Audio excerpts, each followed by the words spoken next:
இருக்கிறது. சங்கீதம் 18வது சங்கீதத்திலே சொல்லப்பட்டிருக்கிறது. ராகத்தலைவனுக்கு ஒப்புவிக்கப்பட்ட சங்கீதம்.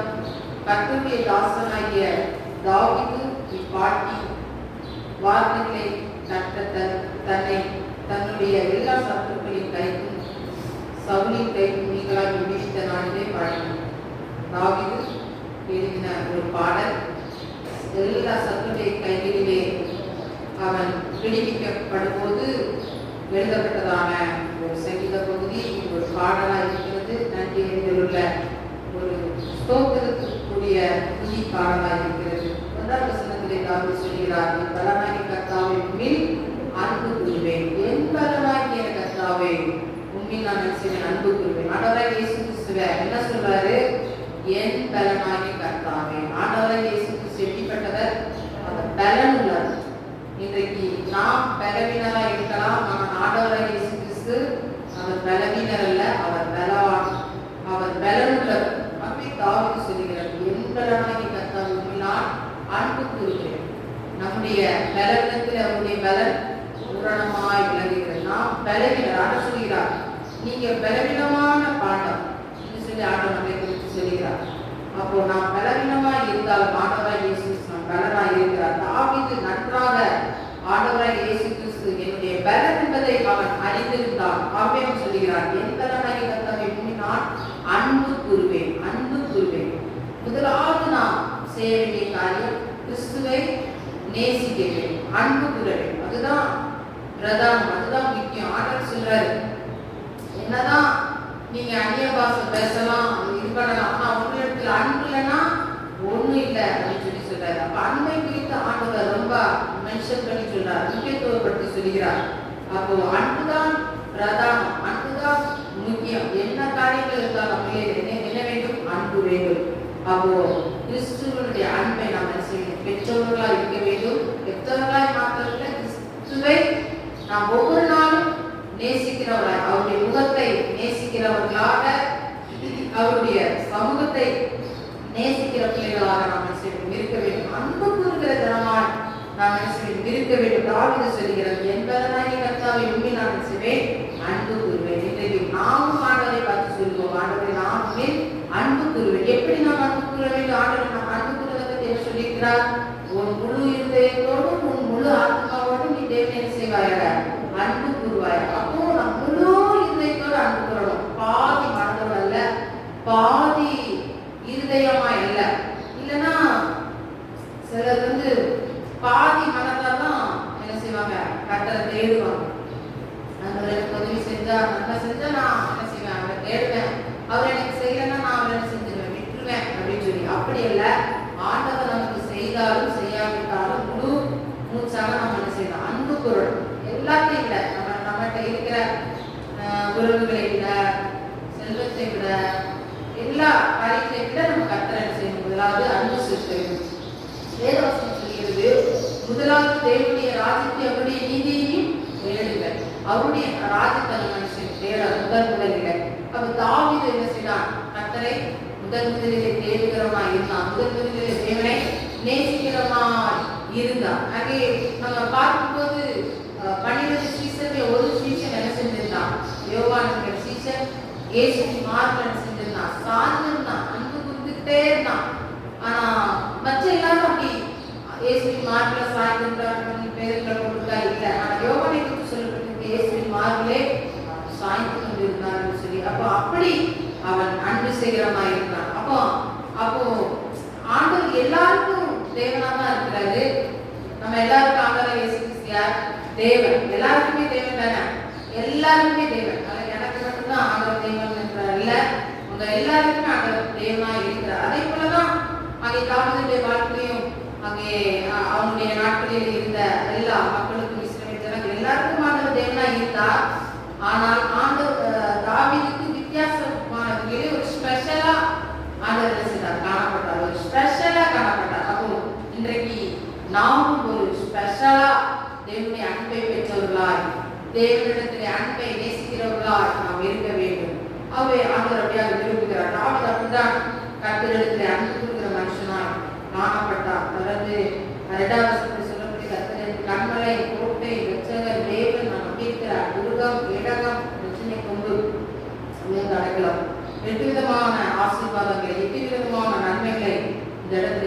சொல்லப்பட்டு இருக்கிறது. முதலாவது ஆண்டவர் எனக்கு எப்படி இருக்கிறார்? கண்மலையா இருக்கிறார்.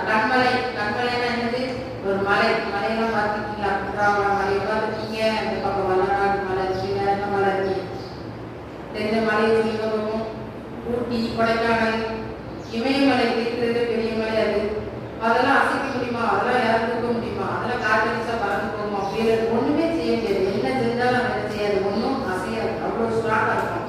அதே போல ஆண்டவராய் இயேசு கிறிஸ்து நமக்கு எப்படி இருக்கிறார்? பலமாய், ஒரு ஸ்ட்ராங்காய் ஆண்டவர் இருக்கிறார். டாக்டர் சொல்கிறார், கர்த்தரின் கண்மலையாய் இருக்கிறார். கண்மலைனா அசைக்கப்படாத, பட முடியாத ஒரு பர்வதமாய், ஒரு நம்பிக்கையை ஆண்டவர் நமக்கு என்ன செய்கிறார்? இருக்கிறார். ஒரு பலமாய், எப்படி மலை பலமாய் இருக்கிறதோ அதுபோல ஆண்டவர் முதலாவது எப்படி இருக்கிறார்? ஒரு பலமாய் இருக்கிறார். அங்கே மத்தியிலே சொல்லப்பட்டிருக்கிறது ரெண்டு விதமான வீட்டை குறித்து. ஒன்று மணலில் கட்டப்பட்ட வீடு, இன்னொன்று கற்பாறையில கட்டப்பட்ட வீடு. மணலிலே கட்டப்பட்ட வீடு என்ன செஞ்சது? அப்போ காற்று இருந்தது, புயல் வந்தது, பெருவெள்ளம் வந்தது. அது என்ன செஞ்சது? மழையிலே காற்றிலே புயலிலே என்ன செஞ்சிச்சு? அடிச்சுட்டு போயிடுச்சு. ஆனா கண்மலையில கட்டப்பட்ட அந்த வீடு, அந்த வீட்டுக்கு ரெண்டு வீட்டுக்கும் சேமா ஒன்று போலதான் மழை வந்து காற்று அடிக்குது, புயல் அடிக்குது.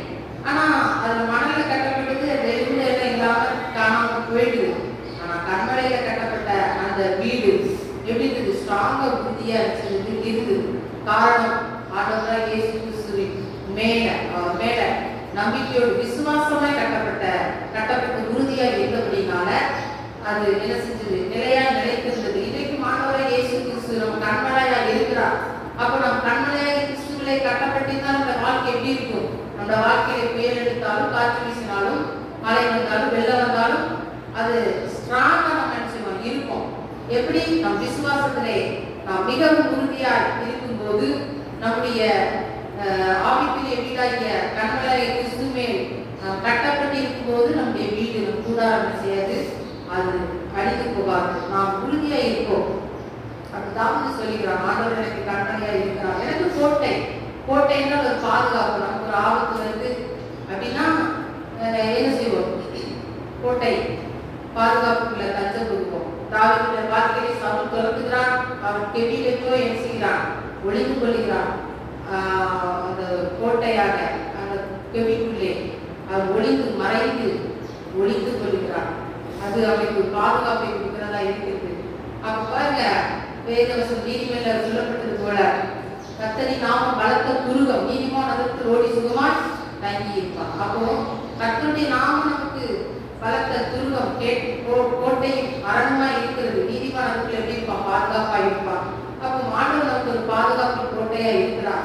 இந்த ரட்சகருக்கு தேவனுக்கு நம்பி இருக்கிற என் துருகமுமாய் என் கேடகம் என்றால் ஆபத்து வரும்போது, எதிரி தாக்கும் போது, போலீஸ்காரங்களாம் இருக்காங்க, கையில ஒரு இடத்துல கலவரம் நடக்குது அப்படின்னா ஒரு குரூப்பா போலீஸ்காரர் அந்த அவங்கள போட்டிருப்பாங்க. அவங்க கையில என்ன வச்சிருப்பாங்க? ஒரு கேடகம் மாதிரி ஒரு சதுரமா ஒரு இது வச்சிருப்பாங்க. கையில லத்தி வச்சிருப்பாங்க, அப்புறம் கன்லாம் வச்சிருப்பாங்க.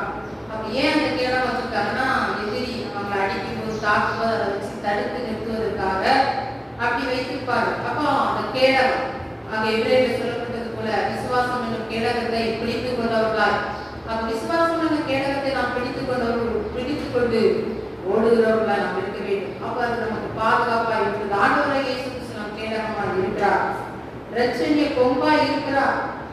ஆகவே அவர் உயர்ந்த அடைக்கலமா இருக்கிறார். இப்படிப்பட்ட நன்மைகளை ஆண்டவர் நமக்கு தந்திருக்கிறார். அதை நாம் என்ன செய்ய வேண்டும்? விசுவாசத்தின் ஆழத்துக்குள்ளே கடந்து சென்று நாம் அதை பிடித்துக் கொண்டு நாம் ஓட வேண்டும். அப்போ மரணக்கட்டு போன்ற ஒரு பயங்கரமான ஒரு நெருக்கத்தின் சூழ்நிலையை தாவீது இந்த இடத்துல சொல்லிக்கிறார். 4ஆம் வசனம். அப்படிப்பட்ட சூழ்நிலைகள் வந்த போதிலும் நான் என்ன செஞ்சேன்? 6ஆம் வசனம். எனக்குண்டான நெருக்கத்தை கர்த்தரை நோக்கி கூப்பிட்டு தேவனை நோக்கி அபயமிட்டேன். நமது ஆலயத்திலிருந்து சத்தத்தை கேட்டால் கூப்பிடுதல் சலித்து போய் செவிகளில் ஏறிற்று. அப்போ மரண போன்ற ஒரு போராட்டம்.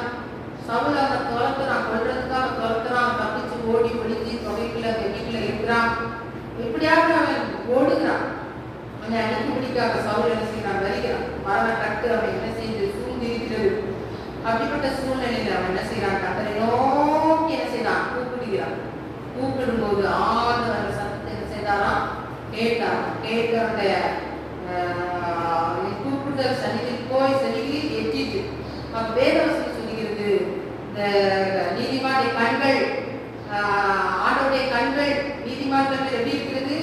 நோக்கமா இருக்கிறது. ஆண்டவர் கண்கள் நம்மை என்ன செய்கிறார்? நோக்கமா இருக்கிறார். நம்முடைய ஜபங்கள் நம்முடைய செவிகளில் ஏறுகிறதா இருக்கிறது, எட்டுகிறதா இருக்கிறது. ஆண்டவர் நம்ம சத்தத்தை கேட்கிறதா இருக்கிறார். அன்னைக்கு தாவீதுடைய சத்தத்தை ஆண்டவர் கேட்டார். இன்றைக்கு நெருக்கமான நேரத்துல மக்கள் நம்ம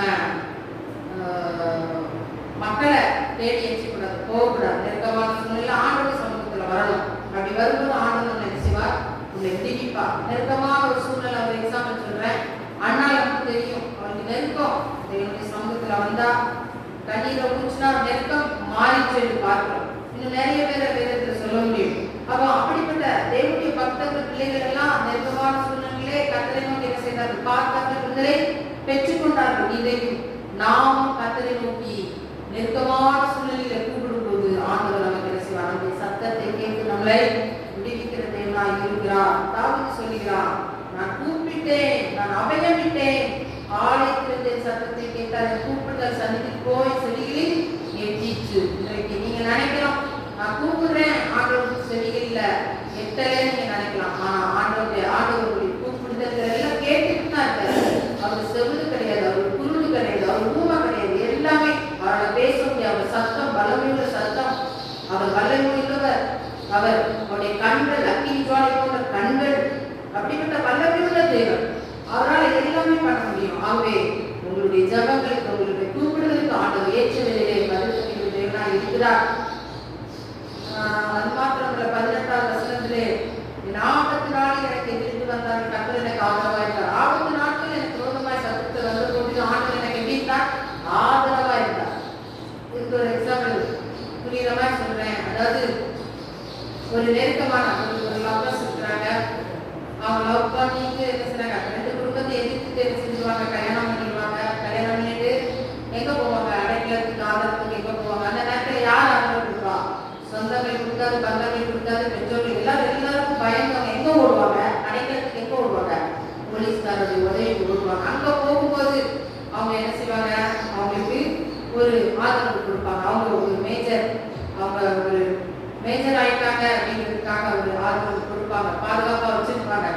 அதே போல ஆண்டவராகிய இயேசு கிறிஸ்து நமக்கு எப்படி இருக்கிறார்? ஆதரவா இருக்கிறார். நம்ம ஆபத்து நாட்கள் சத்துரு நம்மளை எங்க போனாலும் பரப்புறோம்னா, நம்ம வானத்துக்கு போனாலும் அங்கேயே, நம்ம தாக்கி சொல்லலாம், வானத்துக்கு போனாலும் அங்கேயே இருக்கிறீ, பூமிக்கு போனாலும், கடையாள நிலங்களில் போனாலும், எங்க என் படுக்கைப்பட்ட நீ எல்லா இடத்துலையும் நீ இருக்கிறீ அப்படின்னு சொன்னது போல எல்லா இடத்துலையும் ஆண்டவர் கிறிஸ்து நமக்கு ஆதரவா இருக்கிறார், பாதுகாப்பா இருக்கிறார். தாவீது அதை உணர்ந்தவனா சொல்கிறார், கர்த்தர் எனக்கு ஆதரவா இருக்கிறார். அப்ப நீங்க கவலைப்படக்கூடாது, எனக்கு ஆதரவா யாரு? ஆண்டவரை கிறிஸ்து உங்களுக்கு எப்படி இருக்கிறார்? ஆதரவா இருக்கிறார். அதை நீங்க விசுவாசிக்கணும், அதை நம்பணும். நீங்க யாருமே ஆதரவு இல்லை, என் பிள்ளை, நான் பெத்த பிள்ளை எனக்கு விரோதமா இருக்குன்னு சொல்லி சோர்ந்து போகாதீங்க. ஆண்டவர் உங்க கூட இருக்கிறார்.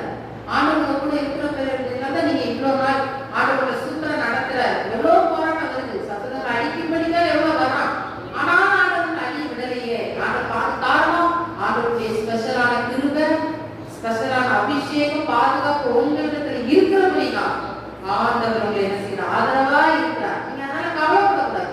வயதானாலும் சரி, கைவிடப்பட்ட ஜனங்களாலும் சரி வச்சுக்கூடாது, நம்ம கவலைப்படக்கூடாது. ஏனென்றால் ஆண்டவராய் கிறிஸ்துவுக்கு ஆதரவா இருக்கிறார். ஆகவே நாம் ஜெயமுள்ள ஒரு வாழ்க்கையை வாழப்படிக்காக ஆண்டவர் தேசிய வல்லமையுள்ளவராய் இருக்கிறார். 28:29 தேவனின் விளக்கை ஏற்றி தேவனாய் கர்த்தர் இருளை வெளிச்சமாக்குவார். ஆண்டவர் இருளை வெளிச்சமாக்குகிற தேவன். நம்முடைய இருளை ஆண்டவர் வெளிச்சமாக்கி அங்கே விளக்கை ஏற்றுகிற தேவனாய் இருக்கிறார்.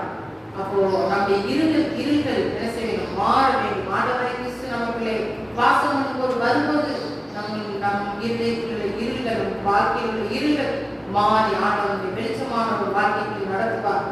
கடைசியாக ஒரு வசனம், மும்மாறி நாங்கள் சேனைக்கு பாய்ந்து தேவனாலே ஒரு பதிலை தாழ்வேன். தேவனாலே நாம் கர்த்தரை தேடுகிறதுனால, கூப்பிடுகிறதுனால அதிலே உண்டான ஆசீர்வாதம் என்னன்னா, மும்மாறி நாங்கள் சேனைக்கு பாய்ந்து போவேன். நம்ம கூப்பிடுறதுனால, தேடுறதுனால நம்மளால என்ன செய்ய முடியும்? எவ்வளவு பெரிய சேனை வந்தாலும் அதனால நம்ம என்ன செய்ய முடியும்? பாய்ந்து செல்ல முடியும், தாண்டி செல்ல முடியும். தேவனாலே நான் பதிலை தாண்டுவேன். எப்படி தாண்ட முடியும்?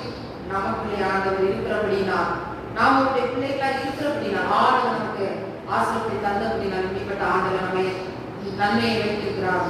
அவரை நாம் சொல்லும் வார்த்தை கர்த்தரை தேடுவோம், அவருடைய சமூகத்தை வாஞ்சிப்போம், அவரை மனதார நேசிப்போம். கர்த்தரை ஆசீர்வதிப்பார். ஆதியாகமம் 16ஆம் அதிகாரம் 13ஆம் வசனம். ஆதியாகமம் 16ஆம் அதிகாரம் 13ஆம் வசனத்தை வாசிங்க.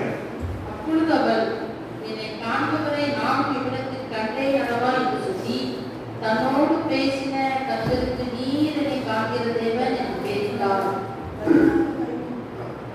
Praise the Lord. ஹalleluya சொல்லுங்க. ஹalleluya. ஹalleluya. நீர் என்னை காண்கிறது. ஹalleluya சொல்லுங்க. ஹalleluya.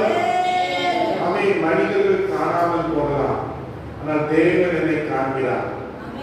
மனிதர்களின் கண்ணீரை கவனியாமல் போகலாம், ஆனால் தேவன் என் கண்ணீரை காண்கிறார். மனிதர்கள் என்னை மறந்தாலும் தேவன் என்னை ஒருபோதும் மறப்பதில்லை. கரங்களை தட்டி கர்த்தரை ஸ்தோத்திரம். ஹalleluya. ஹalleluya. ஹalleluya. ஆமென். ஆகாருடைய வாழ்க்கை பின்னணி ஆபிரகாமை கர்த்தர் அழைத்தார். அவர் அழைத்த போது தன்னுடைய இடத்தையும் தன்னுடைய தேசத்தையும் தன்னுடைய குடும்பத்தையும் விட்டு ஆண்டவருக்கு ஊழியம் செய்ய வந்தார். அவருக்கு கொஞ்சம் பஞ்சம் வந்த போது எகிப்து தேசத்துக்கு அவர் கடந்து சென்றார். எகிப்து ராஜாவாகிய பார்வோன் அங்கே பார்க்கிற எந்த பெண்ணாய் இருந்தாலும் அவளை தன்னோடு கூட வைத்துக் கொள்வார். ஆகவே இந்த சாராளையும் அவர் எடுத்துக்கொண்டார். அப்போது அவளுக்கு உதவியாக இந்த ஆகாரை அந்த அரண்மனைக்கு அவர் கொடுக்கிறார். அல்லேலூயா. அல்லேலூயா சொல்லுங்க. அப்போ ஆபிரகாம் ஜெபிக்கிறார், ஆண்டவரே நீர் என்னை அழைத்தீரப்பா, ஆனால் என்னுடைய மனைவியை இந்த ராஜா எடுத்துக்கொண்டால் நான் அவருக்கு விரோதமாக எதுவும் செய்ய முடியாது என்று ஜெபித்த போது கர்த்தர் அங்கே எகிப்து ராஜாவுடைய கர்த்தத்தை எல்லாம் அடைக்கிறார். அல்லேலூயா. ஆமென். அதனாலே அவர்கள் என்ன செய்கிறார்கள், இந்த இவன் கர்த்தருடைய தீர்க்கதரிசி என்று அறிந்து என்னுடைய மனைவியை திரும்ப கொடுக்கிறார்கள். அப்பொழுது அந்த ஆகாரம் என்ன செய்கிறாள், இந்த ஆபிரகாம் சாராளோடு கூட இவர்களுக்கு வருகிறார். இவர்களுக்கு ஏற்கனவே வீட்டில் 300க்கும் அதிகமான வேலைக்காரிகள் இருக்கிறார்கள். ஆனால் கூட இவளையும் அவள் சேர்த்துக் கொண்டு அங்கே வருகிறார். அல்லேலூயா. அல்லேலூயா. இப்போது ஆபிரகாமுக்கு குழந்தை இல்லாமல் இருக்கும்போது இந்த சாராள் சொல்லுகிறார், என்னுடைய அடிமை பெண்ணை நீர் என்ன செய்யும் சேரும், அவள் மூலமா எனக்கு ஒரு பிள்ளை கிடைக்க வேண்டும். அல்லேலூயா சொல்லுங்க. அல்லேலூயா. சாராள் இவளை எப்படி பயன்படுத்தினான் சொல்லுங்க. சாராள் இவளை எப்படி பயன்படுத்தினான்? வாடகத்தாய். இன்றைக்கு வாடகத்தாய் என்று இருக்கிறார்கள். நம்முடைய சினிமா நடிகை ஒரு அம்மா, அந்த அம்மா பேர் என்னது? மக்களுக்கு சினிமா நடிகருடைய வாழ்க்கையெல்லாம் வேற வெளியில தான் இருக்கு. உலகத்துல என்ன தெரியுதோ இல்லையோ, உலகத்துல சினிமா பத்தி பிள்ளைகள் நல்லா அறிஞ்சிருக்கு. சோத்திரம். அல்லேலூயா. அப்ப அந்த அம்மா அழகு கெட்டு போயிருந்தது என்ன செய்யல, குழந்தை பெற்காதபடி வாடகத்தாய் மூலமாக 2 குழந்தை பெற்றதாக நம்ம வாசிக்கிறோம். அப்ப இன்னைக்கு பாத்தீங்கன்னா கொரியா, ஜப்பான் போன்ற நாடுகளில் பெண்கள் என்ன செய்வதில்லை, திருமணம் செய்வது.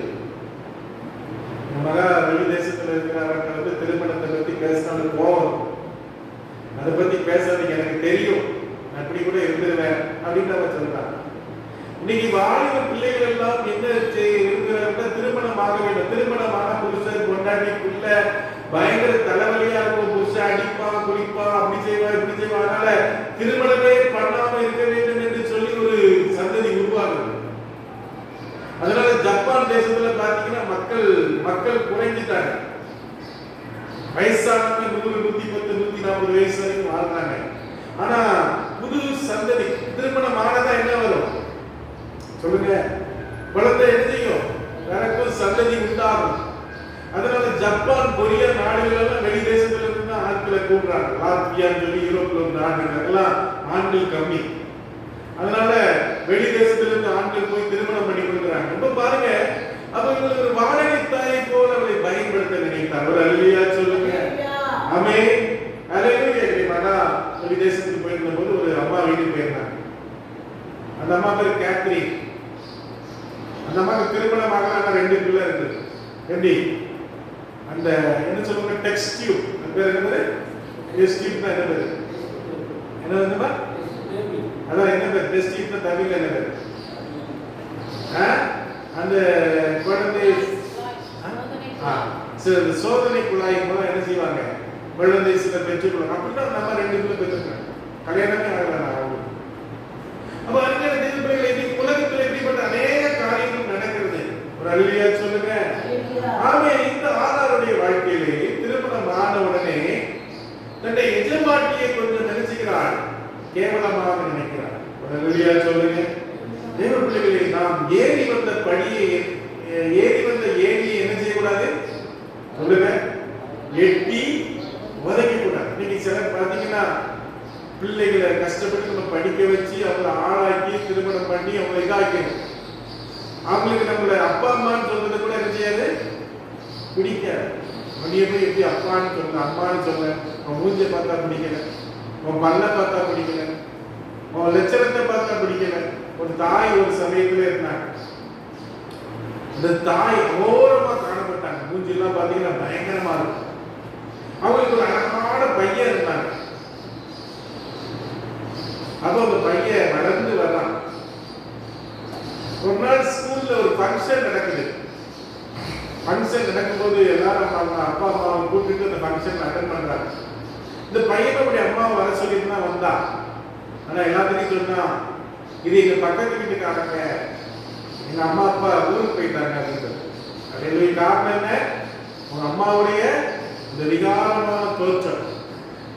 அப்ப வீட்டுக்கு வந்தப்போ அந்த அம்மா சொன்னாங்க, தம்பி நீ சின்ன பையனா இருந்த போது என்னாச்சு? வீடு தீ பிடிச்சிருச்சு. தீ பிடிச்சப்ப யாரும் வந்தவன் என்ன செய்யல? காப்பாற்றல. நான் துணிஞ்சு வந்து என் வாழ்க்கையை நான் உயிரை பணைய வச்சு நான் வந்து உன்னை காப்பாற்றுறேன். அதனாலதான் நீ உயிரோட நீ இருக்கிற. இல்லன்னா நீ அந்த தீயில என்ன செஞ்சிருப்ப? செத்து போயிருக்க. அல்லேலூயா சொல்லுங்க. அல்லேலூயா. அதனாலதான் நான் இப்படி விகாரமா இருக்கிறேன்னு சொல்லுங்க. நம்ம கட்டி பிடிச்சிக்கிறோம். அல்லேலூயா சொல்லுங்க. அப்ப அருமையான தேவ பிள்ளையே, இன்னைக்கு ஆண்டவர் நம்மை காண்கிறவராய் இருக்கிறார். அல்லேலூயா சொல்லுங்க. ஆண்டவர் அவனுக்கு கொஞ்சம் கொடுத்து வந்த உடனே நீ வீட்டுக்கு போ, நீ வெளியே நீ எப்படி போன்னு சொல்லி அவனை விரட்டி விட்டான்.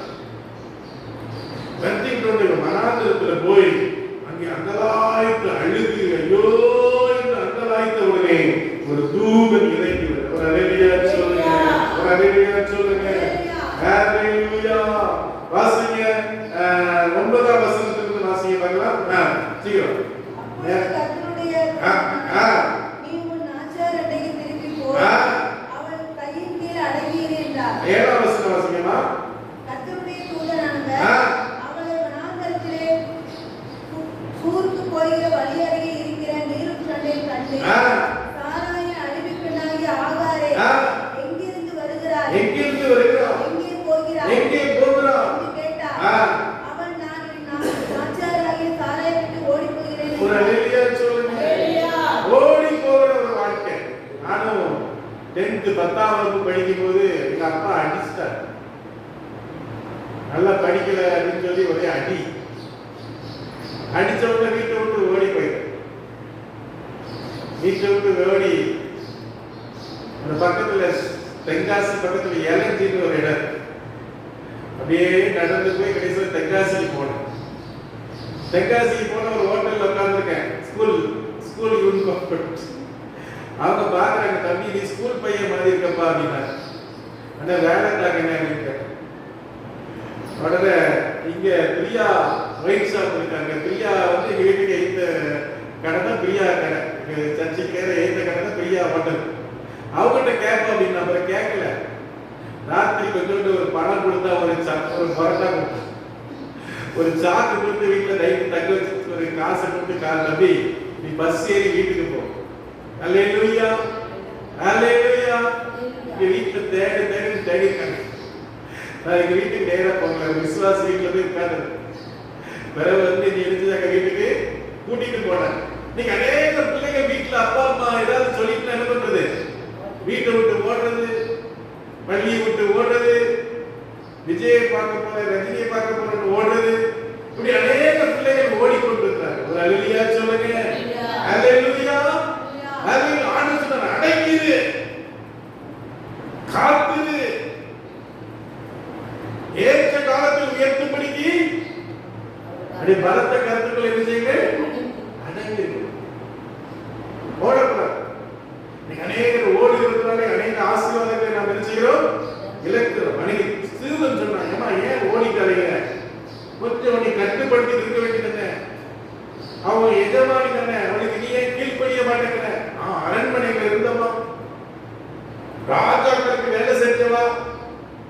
நீ அப்படி சொல்றா இப்படி சொல்றா, கொஞ்சம் அடங்கிருமா.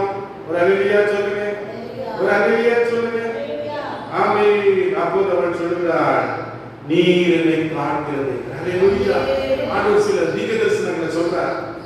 உனக்கு ஒரு பிள்ளை பிறக்கும், கர்த்தர் ஒரு அங்கலாய்ப்பை கேட்டார், அதற்கு இஸ்மவேலுக்கு பெயரிடுவாய், அவன் துஷ்டனாய் இருப்பான், எல்லாருடைய கையும் அவனுக்கு விரோதமா இருக்கும், அவன் கை எல்லாருக்கும் விரோதமா இருக்குன்னு சொல்லி இந்த இஸ்லாமிய மக்களை குறித்து ஆண்டவர் அன்னைக்கு ஆண்டவர் கொடுத்தார். அல்லேலூயா சொல்லுங்க. அல்லேலூயா. தேவன் வனாந்திரத்திலே யாரை சந்தித்தார் சொல்லுங்க? ஆகார். அல்லேலூயா. ஆமென். அவர் என்ன பெயரிட்டார் ஆண்டவருக்கு? அதுக்கு எபிரேய வார்த்தை என்ன வார்த்தை சொல்லுங்க? பாட்டுலாம் பாடுறோம். என்ன பாட்டு? எல்ரோயி நீரனை காண்கிறவரே பாடம்ல. அப்ப மனிதர்கள் நிராகரித்தாலும் தேவன் என்னை ஏற்றுக்கொள்வார். ஒரு அல்லேலூயா சொல்லுங்க. மனிதர்கள் என்னை கைவிட்டாலும் கர்த்தர் என்னை கைவிட மாட்டார். அல்லேலூயா. கர்த்தர் என்ன காண்கிறார்? என் கண்ணீரை காண்கிறார், என் பிள்ளையை காண்கிறார், என் குடும்பத்தை காண்கிறார், என் தலைமுறைகளை காண்கிறார். எல்லா கரங்களை கர்த்தரை சொல்லுவோம். தேவன் என்கிற காண்கிறார் என்ற உண்மை ஜெப வாழ்க்கையை மாற்றுகிறது. குடும்பம், ஊழியம், துன்பம் எல்லாவற்றிலும் தேவன் நம்மை காண்கிறார். வேதத்திலே தேவன் அநேகரை கண்டிருக்கிறார். அவர் என்னை காண்கிறார். அவர் அல்லேலூயா சொல்லுங்க. அல்லேலூயா. அல்லேலூயா. ஆகார் யார்? ஒரு காணப்படாத ஒரு பெண், ஒரு வேலைக்காரி, ஒரு அடிமை. நம்ம 1947க்கு முன்பாக நம்முடைய தேசம் எப்படி இருந்துச்சு? அடிமைனா உங்களுக்கு தெரியுமா? நான் 2 நாளைக்கு முன்னால ஒரு வீடியோ கிளிப்பு பார்த்தேன்.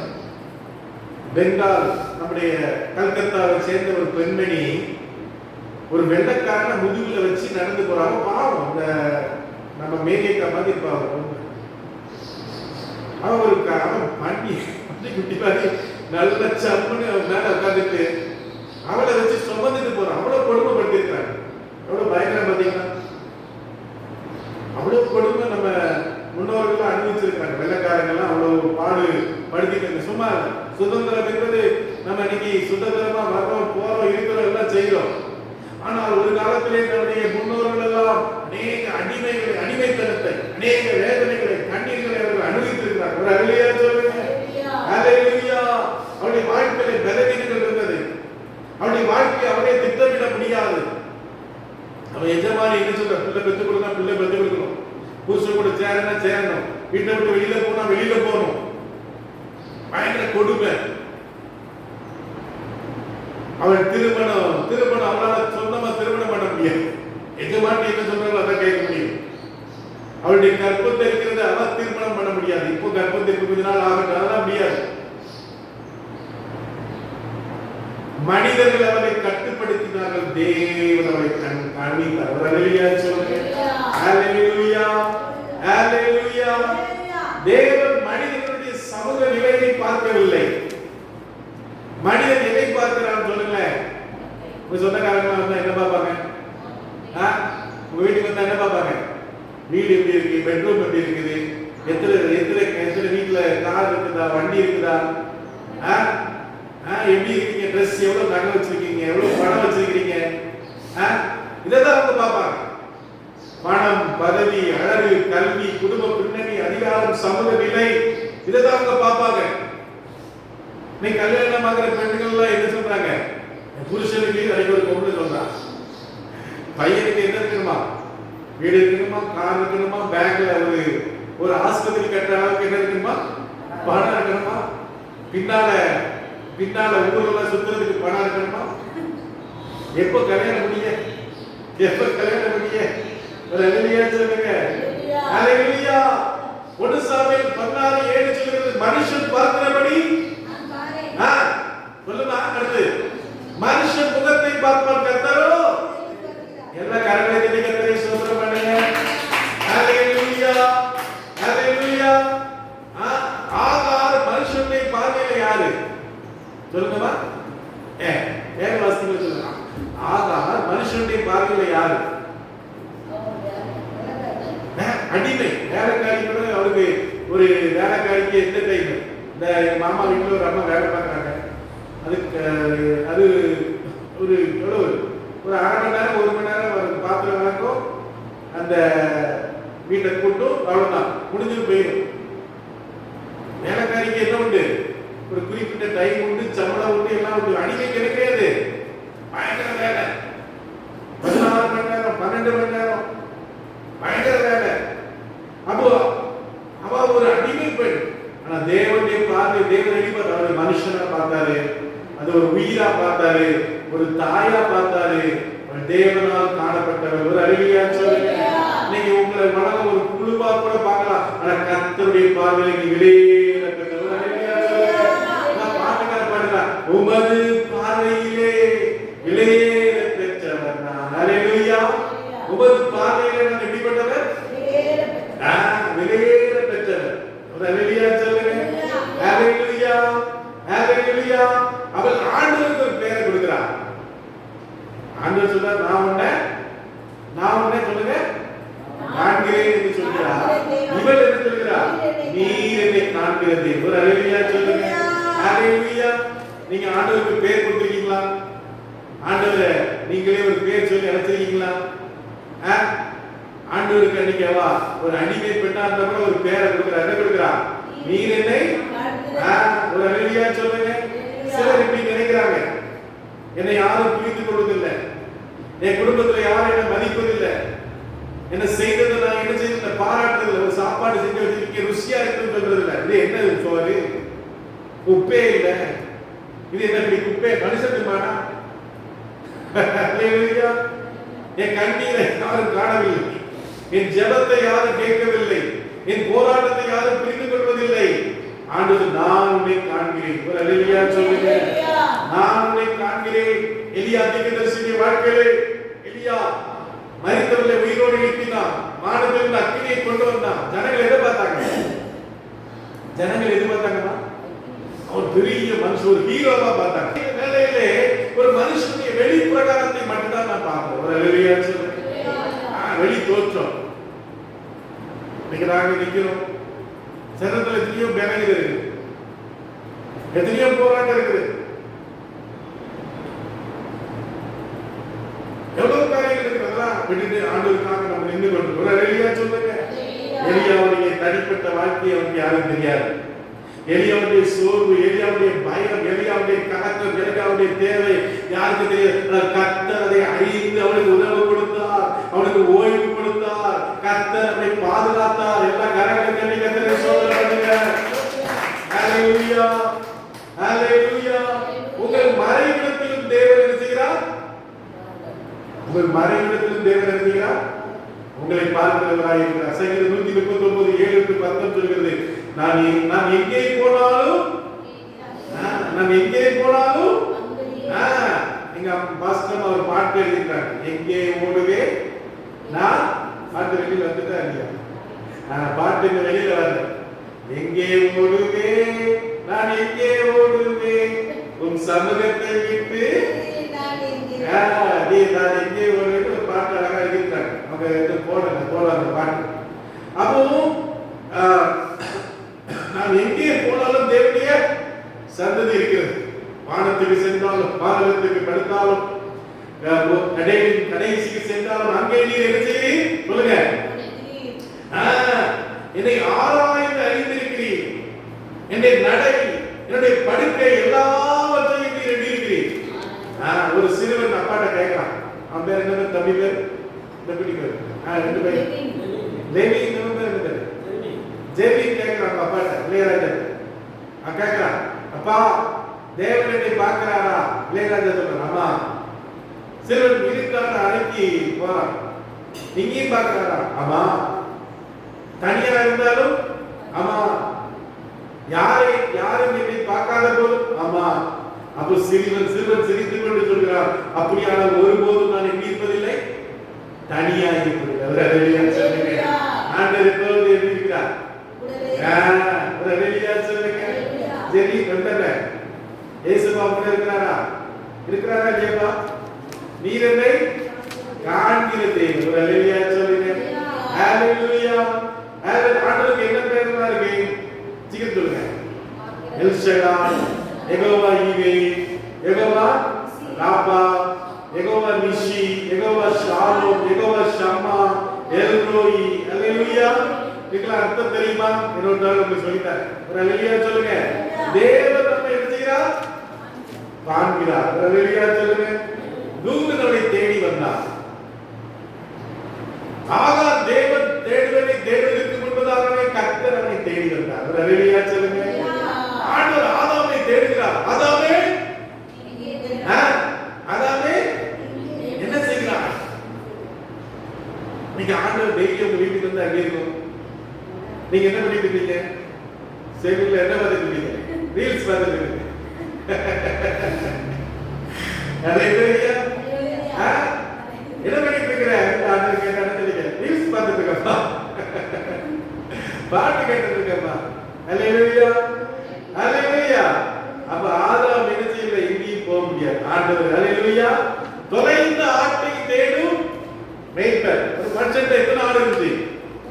100 ஆடுல என்னாச்சு? ஒண்ணு காணாம போயிடுச்சு. அந்த ஒன்றை ஆட்டை எடுத்துதா? ஒரு பெண்ணிட்ட எத்தனை வெள்ளிக்காசு இருந்துச்சு? 10. 10ல என்னாச்சு?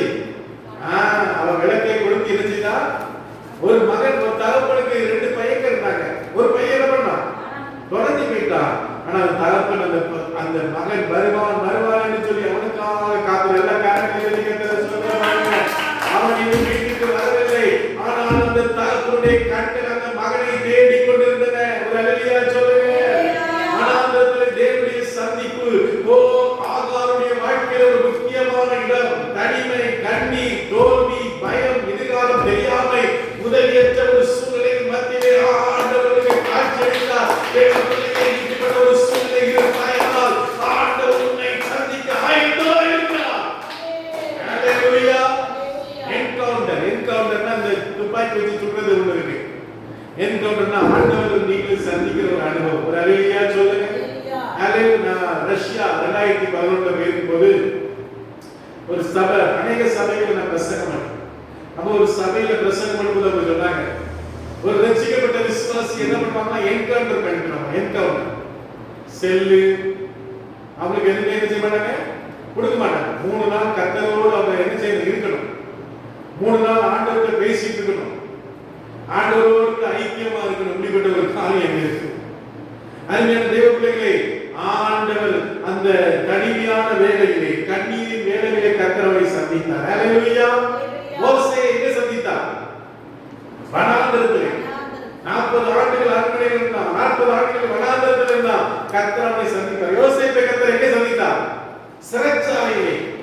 தாவீதை கர்த்தர் எங்க சந்தித்தார்? ஆடு மேய்க்கிற இடத்திலே. ஹalleluya. ஒரு தேவன் ஒரு மறைந்த இடத்திலே நம்மை உருவாக்குகிறார். ஹalleluya சொல்லுங்க. ஹalleluya. தேவ பிள்ளைகள் எங்க இருக்கீங்க? எங்க இருக்கீங்க? மறைவிடத்தில் இருக்கீங்க. மறைவிடத்தில் வச்சு கர்த்தர் என்ன செய்கிறார்? உருவாக்குறார். மனுஷர்களை நிராகரித்தாலும் தேவன் உங்களை ஏற்றுக்கொள்கிறார். ஹalleluya சொல்லுங்க. ஹalleluya. தாய் தன் பாலகனை மறந்தாலும் சொல்லுங்க, நான் உங்களை உள்ளங்கைகளில் வரைந்திருக்கிறேன். தாய் கூட என்ன செய்யலாம்? பிள்ளையை மறந்துடலாம். இயேசு கிறிஸ்து என்ன பண்ணாங்க? பெற்றோர்கள் மறந்துட்டாங்க. அவரை விட்டுட்டு அவங்க பாடு போயிட்டாங்க. இயேசு செஞ்சிட்டார். சீஷர் அங்கே பிரதான ஆசாரியர்களோடு இருந்து என்ன செய்தார்? அங்கு பிரசவம். இயேசு நிராகரிக்கப்பட்டார். அவர் அசரணை பண்ணப்பட்டவராகவும் மனுஷரால் புறக்கணிக்கப்பட்டவராகவும். ஒரு ஹalleluya சொல்லுங்க. நீ புறக்கணிக்கப்பட்டிருக்கிறாய். கர்த்தருக்கு அது தெரியும். ஆண்டவர் புறக்கணிக்கப்பட்டார். ஒரு ஹalleluya சொல்லுங்க. இனி யாரும் ஏற்றுக்கொள்ளல. ஏன்னா யாரும் கண்டுக்கிறது இல்ல. பயப்படாத, கர்த்தரை யாரும் கண்டுக்கல. ஒரு ஹalleluya சொல்லுங்க.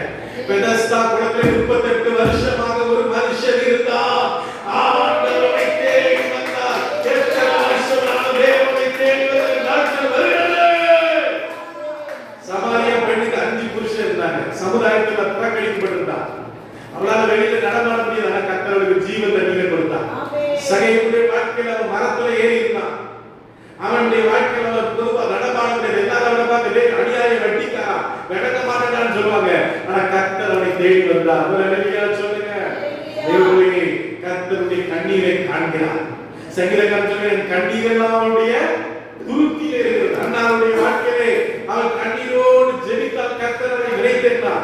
எசேக்கியா ராஜா வியாதிப்பட்டு மரணத்துக்கு தருவாயிருந்தார், கர்த்தர் அவரை விடுவித்தார்.